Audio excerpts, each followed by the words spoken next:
wanted to say a few words and introduce Mikvah Shaindel. That is a Friday night Bor Al Gabe Bor Mikvah in La Brea. And Baruch Hashem, the Mikvah is operational. There's still a few things that we're working on, including the pathway to get there. But it is functional, operational. We actually had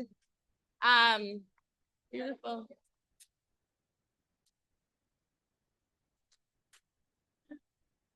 We had our first mikvah user the last Friday night. Was it last Friday night? The Friday night before? Baruch Hashem.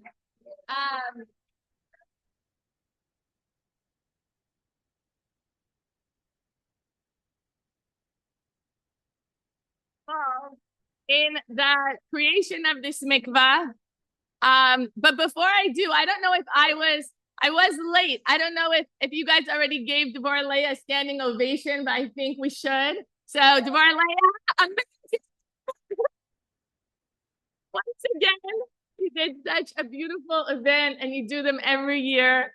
Just so amazing. And also Geula, you started the whole series this time, this like miracle, how the whole thing started. That was another miracle story, but we'll be here too late if I tell all the stories. And I wanted to start out by saying that the mikvah that we have now in La Brea, I call it the little sister to her big sister that's being built. And were it not for the tireless efforts of Rabbi Reichik, Olav Shalom, it could not have happened.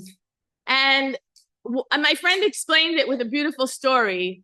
She said, she told me the story. I didn't look up the sources, but it sounded familiar. She said the Ramak was trying to figure out a question in Torah and really struggling with a certain question. And he struggled and struggled and struggled for a very long time until he finally got the answer. Then he walks into shul and he sees two simple people. One asks the other one the same question and he gets it answered right away. He's like, how's that possible? Like, I struggled with this question for so long. How did these two simple people come up with the answer? So he takes that question to the Arizal, and the Arizal tells him, you struggled for so long because it was through you that the pathway was opened in order to make it possible for these simple people and everybody else to be able to answer the same question. That is the story of our little baby mikvah. If it wasn't for the efforts of Rabbi Reichik, Olav Shalom, for so many years, and so many other people that have been so dedicated and so committed to having a Bor Al Gabe Bor mikvah in La Brea, this could not have happened. And so now I call us the little sister, that we're egging on and edging on our big sister to get completed. And one thing that I learned, of actually many things I learned, but one thing that Rabbi Grossbaum, who's one of our Rabbanim who came to help us develop this mikvah, one of the things he told me is, you want to know the biggest segula for anything and everything is financially support a mikvah.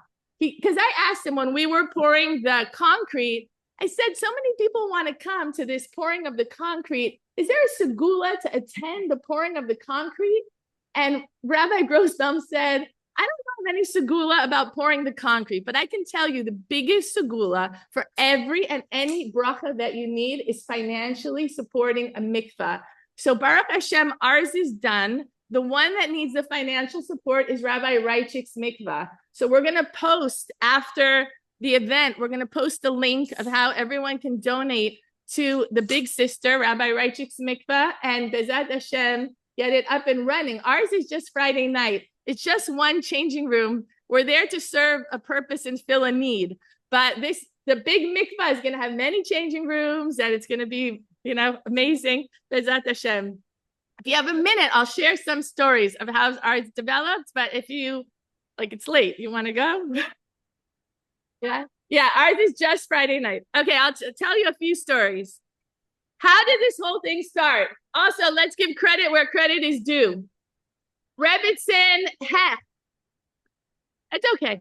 Rebbitzin Heck from Brentwood called me. I think it was only days after Shaindel had passed away.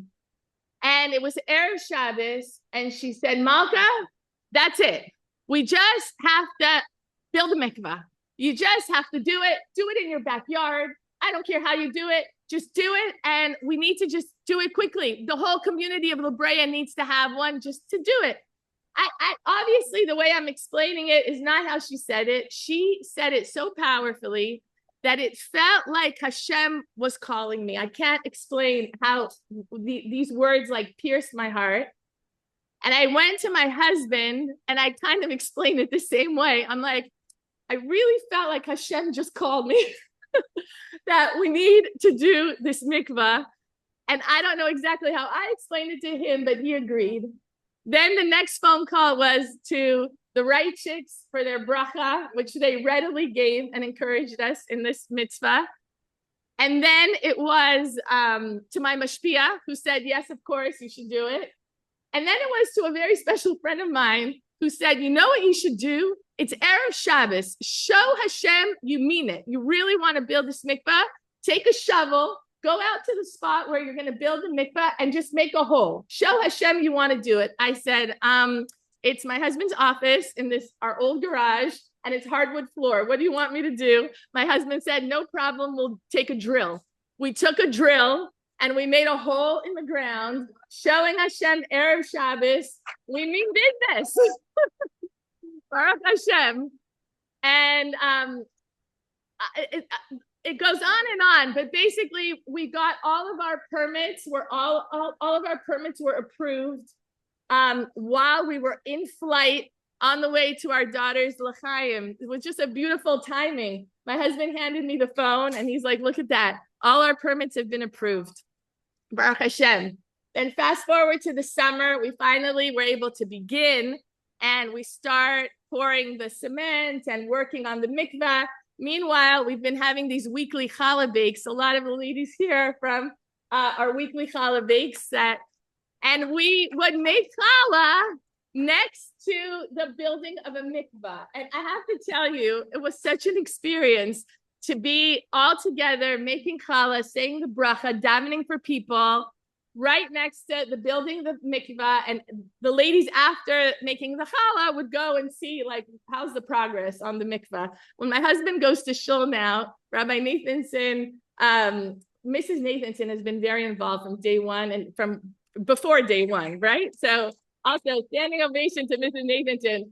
But Rabbi Nathanson says to my husband in shul, how's the baby? Meaning like the mikvah, like how's the baby? Like how is it coming along? You guys, like we're watching it grow and develop from like stage to stage. And it's really been such an incredible ride. And I just want to share, I'm going to skip over all these pages of stories. There are so many. And maybe one day we'll forbrang and we'll talk about all the miracle stories that happen and are still going to happen. But I need to speak about the Mesiras Nefesh of the first lady who toiveled. She is obviously going to stay anonymous, but she wanted me to share the story, so I'm allowed to share it. What happened was we filled the bottom bore, not only with 40 se'ah, which is the amount you need of rainwater, but we filled it with 80, double, which is like a hitter mitzvah. Great, we got that hitter. Then we overflowed the bore, which is like another hitter mitzvah. Amazing. Now I know this lady, she told me she needs to toivel on a Friday. We hadn't used the mikveh yet, meaning we hadn't even turned on the city water. They call it zriya. We hadn't done the zriya because we were still seeing, are we going to collect any more rainwater? And then the rabbi tells my husband, there's one more hitter you could do. And we're like, what? We already had this hitter and that hitter. Said you could fill 40 se'ah in the top bore also.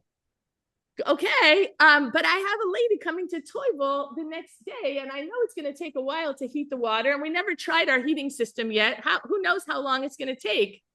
So I update the lady, like this is the update, but obviously we're going to fill it today, and we're not going to wait. By the way, it was raining that Thursday.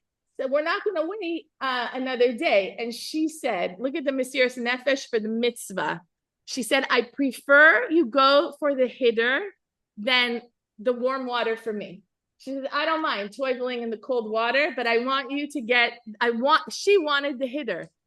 I was like, oh, wow. Like we're dealing on a whole new level here. So on the day of the Zriya, the day that we're adding the water, it was raining. And my uncle just passed away, my mom's brother. And the family asked my husband, who has smicha, but is not like a rabbi, like practicing rabbi, but they're comfortable with him. They said, please, will you be the officiating rabbi at the Levaya, which that was on Friday. My husband said, sure, but he doesn't really know what he's doing. So every 5 minutes, Friday morning, he's calling the Rav to ask about how to officiate at a Levaya.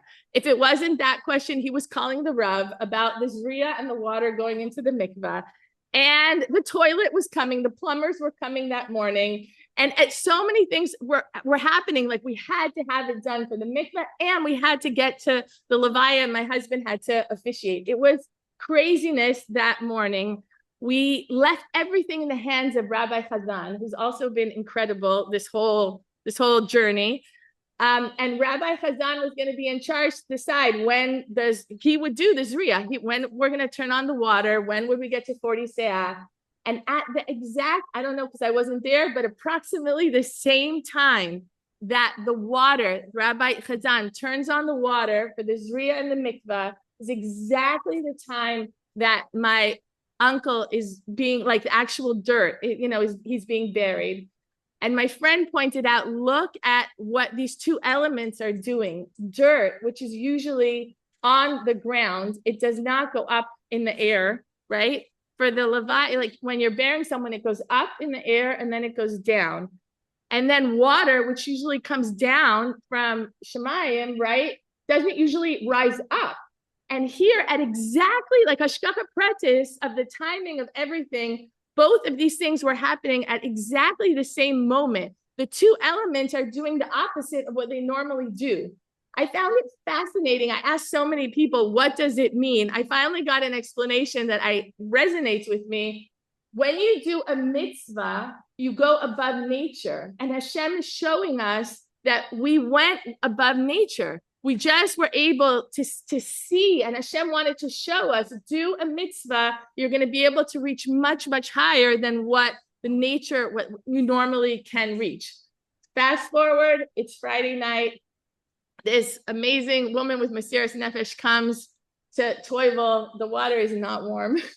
We learned that little heater took like an entire week. So it wouldn't have mattered, actually, had we filled it on Thursday. It took a week to warm up the water. We just changed the heater to a better heater. And it was incredible to be there to see. It wasn't easy. It's one thing to say, I'll toivel in cold water. It's something else to like toivel in cold water. And she went into the water. And afterwards, I'm holding up the towel, like covering my face for give her privacy. And she's not coming. I'm like, well, like I have to make sure she's okay.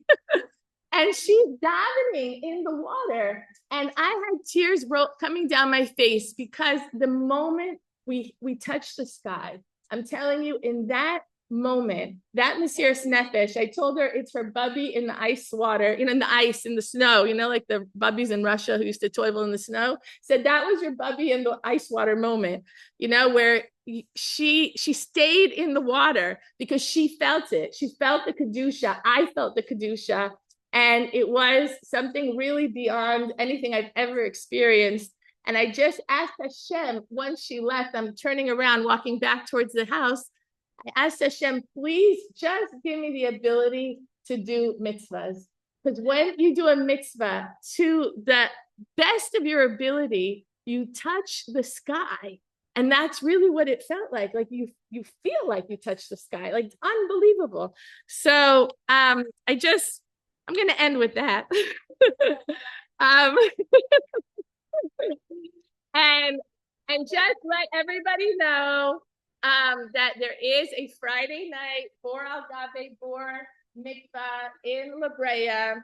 And you should know that it is, if you didn't learn this earlier, it is recommended to always toivel in, the Rebbe Rashab said, in a for Al Gabe Bor Mikvah. And never push it off, which was, I actually found out while we were making this mikvah, how common that was in La Brea.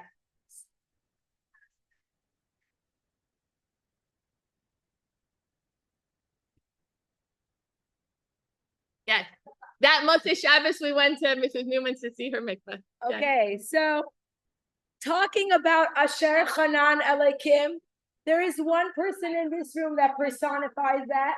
Every single week of Chalabek since October 7th, and it continued even after the hostages, Baruch Hashem, came home, has a mikvah in her house, and the light of Shabbos is in her home every day of the year, 365 days a year. I'm sure everyone in this room has been at Malka's house.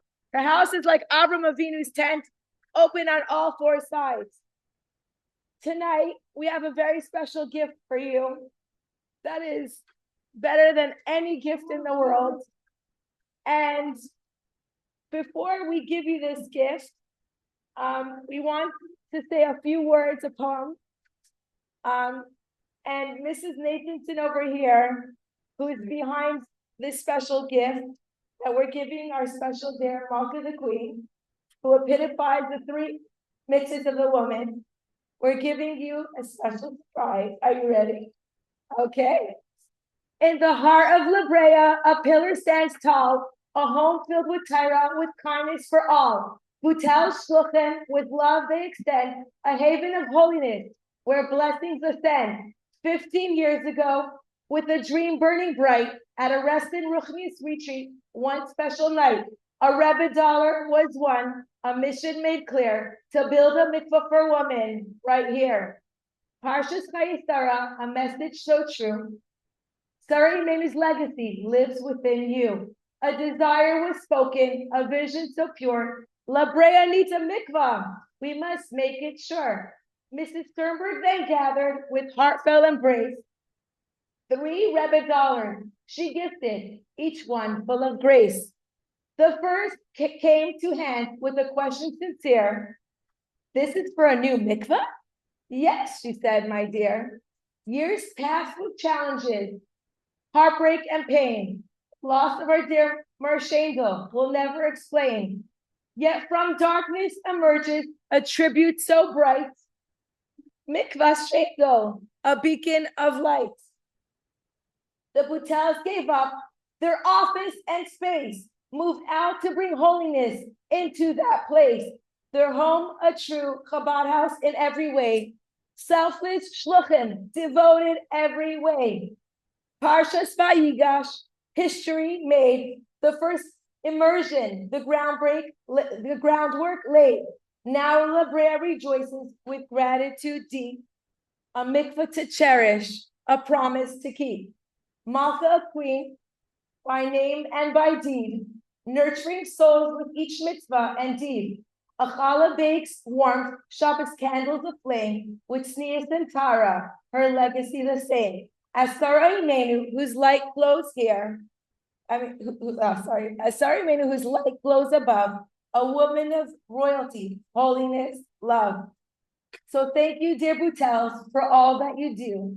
Your dedication inspires the whole neighborhood too. May Hashem bless your efforts with brachas galore, from Aleph through Tav and millions more. May the Rebbe's nachas shine in your home, and may we all dance with Mashiach together in Yerushalayim, soon and revealed with joy fully known, and see how swiftly the heavens replied that very same week with joy magnified as Shaindel's mikvah was entered anew for the very first time with emunah so true. A bracha descended, clear for all to see. Mura Shaindel's son got engaged. A whisper from Shemayim, gentle yet strong, I'm here with you all along. So with thanks overflowing and blessings sincere, she says Toda Rabbah, from a full of tearful cheer, from turning your home with Mr. Nefesh so great into a true Mikdash, a dwelling place for the Shekhinah to wait. So Mrs. Nathanson is going to give you a Rebbe dollar from Gafta Batona, Mrs. Yumini, 15 years ago. The Rebbe's bracha came true.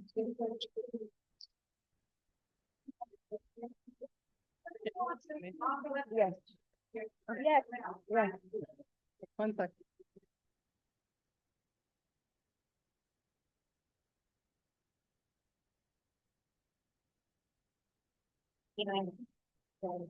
Is this good? Okay. Hello? Can you hear me? Yeah. Short and sweet, guys. Don't worry. Okay. I just want to say, hi, everyone. I would like to take a moment to express my boundless and heartfelt gratitude to Hashem and a tremendous hakaras hatov to the Rebbe for sending his devoted shluchim, the Butel family, to build this extraordinary and beautiful mikvah, Shaindel. I am profoundly grateful to witness the fulfillment of this long-awaited dream, the establishment of a Chabad mikvah in the Brea neighborhood of Los Angeles. Baruch Hashem, now a living reality. Its creation has come about at the right time and in the right place. It's a truly hashkach pratis that the Rebbe Dollar was one inaugural at the 11th Neshei Chabad restaurant from Mrs. Esther Sternberg. For many years, Mrs. Sternberg helped oversee the distribution of dollars as people passed by the Rebbe to receive a dollar. She also serves as the head of Mikvah Neshek, the campaign promoting the lighting of Shabbos and Yom Tov candles, making this dollar especially meaningful as it is directly connected to this mikvah built to serve the Jewish community of La Brea and Shabbos and Yom Tov, adding yet another layer of hashgacha pratis. The final two. Wait, where are you, Malka? Where are you? Look at the dollar. The final two numbers of this particular dollar is 86, pei vav, this year.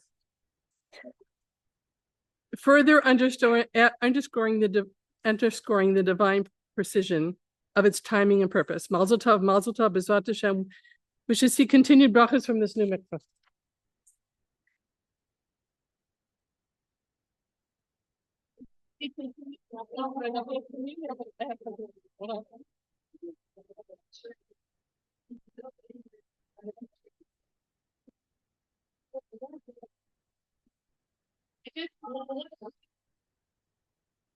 That Shaindel's son was engaged the week that the mikvah started was a beautiful wink from above.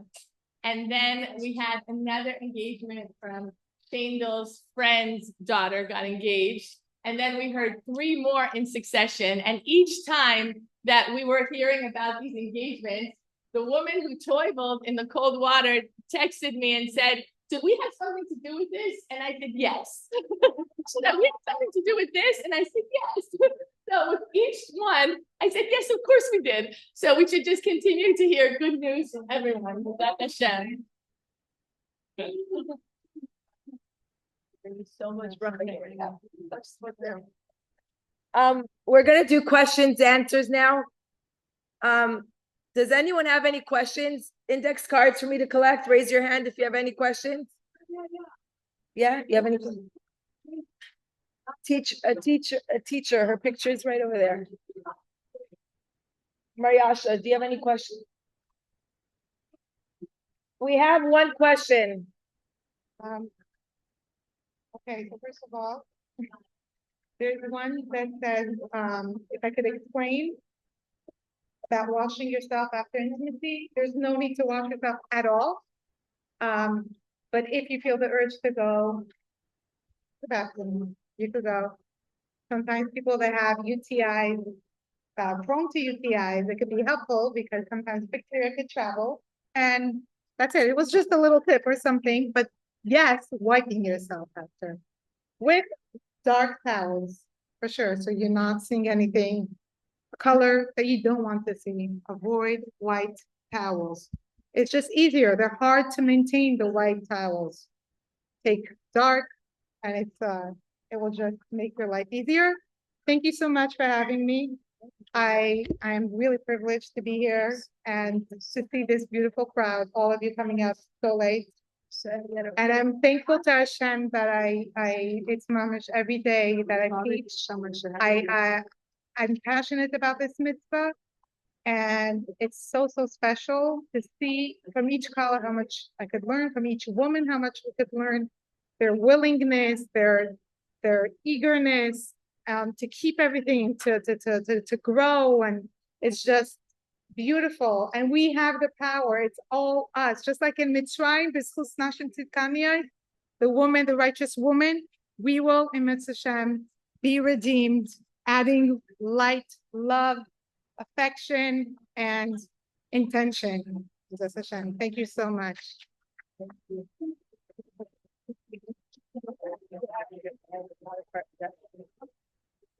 So we're gonna do the raffle now. If you didn't buy a ticket, there's a QR code to buy one.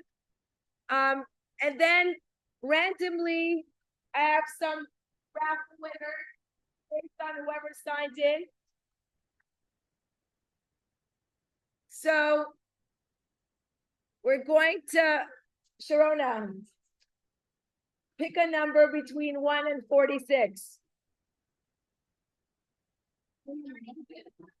Okay. Tipora Chrysler, is she still here? Okay, give me another. It has to be someone that's in the room. Sorry, give me a number. 1 to 40. From number 1 to 146. Choose a number. I need a number. 120. Okay.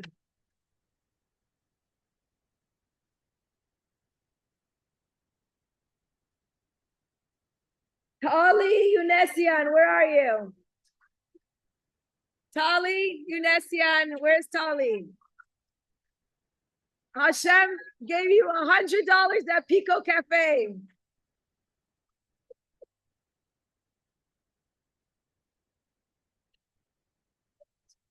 Okay, we have one more.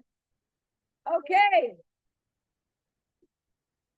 Okay, number 20. This is what she gave me. I don't know. Okay. Is Miriam Nasir here? Bracha, is Miriam here? Okay. I need another number between what? 86. Okay.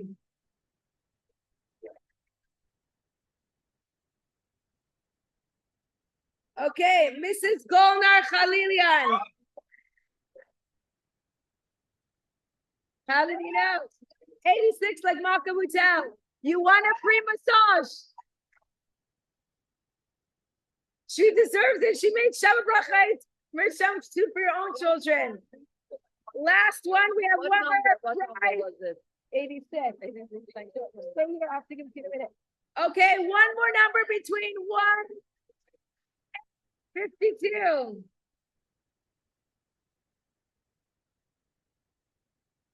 Angela Simons, is she here?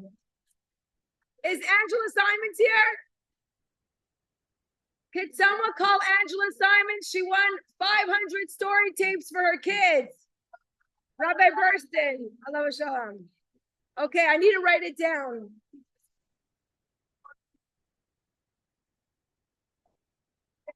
Thank you. Okay. Now for the grand finale. Are you ready for the real raffle?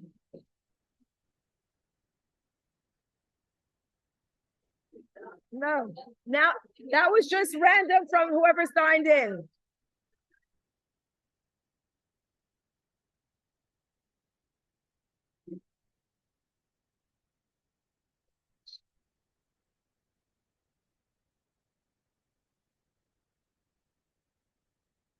Who is the first winner? Who is the first winner? Who is the first? I wrote Tali. Who is the third winner? You said Angela Simon. Angela Simon. Do you have her number? I just told her. She said, what did I win? 500. Rabbi Burston. Somebody said 500. Harsha, everything. The best gift. Okay. Now we're gonna do the raffle. That was just appetizer. Yeah, is that